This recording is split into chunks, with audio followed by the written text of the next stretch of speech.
যদি প্রণালীতে আজকে উঠতে হয়েছে। আপনারা যার সঙ্গে প্রবেশ করে অর্থ চালনা করেন, বাস করেন, মেট্রো করেন, নির্মাণ কর্মী, তাদের সামাজিক মুক্তিকারের মাধ্যমে আপনাদের কাছে তাই গুরুত্বপূর্ণ পালন, আপনার সেই দায়িত্ব পালন করছেন। যে পরিবর্তনে শেষ লগ্নে হরিদেবপুরে ঝড় উঠল। রাজ্য রাজনীতির অন্যতম জননেতা মাননীয় শুভাশিস চক্রবর্তীর নেতৃত্বে প্রায় 1.5 লক্ষাধিক মানুষ দক্ষিণ কলকাতার করুণাময়ী থেকে কবরডাঙ্গা অবধি বিশাল র্যালি আকারে পদযাত্রা করলেন।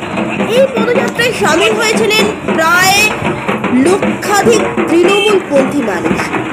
পশ্চিমবাংলার 42 জন প্রার্থী সার্বিকভাবে দিকে দিকে তৃণমূল প্রার্থীদের বিপুল ভোটে জয়ী করার আহ্বানে এই বিশাল আকার পদযাত্রায় পা মেলান।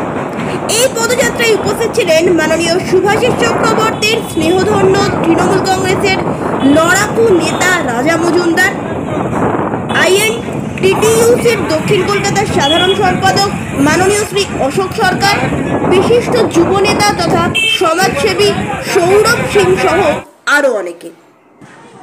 হরিদেবপুর থেকে ক্যামেরায় গীতাঞ্জলি সেনের সাথে চিরশ্রী ভট্টাচার্যের রিপোর্ট। আপনারা দেখছেন সমাজ বার্তা, মানুষের সাথে, মানুষের পাশে।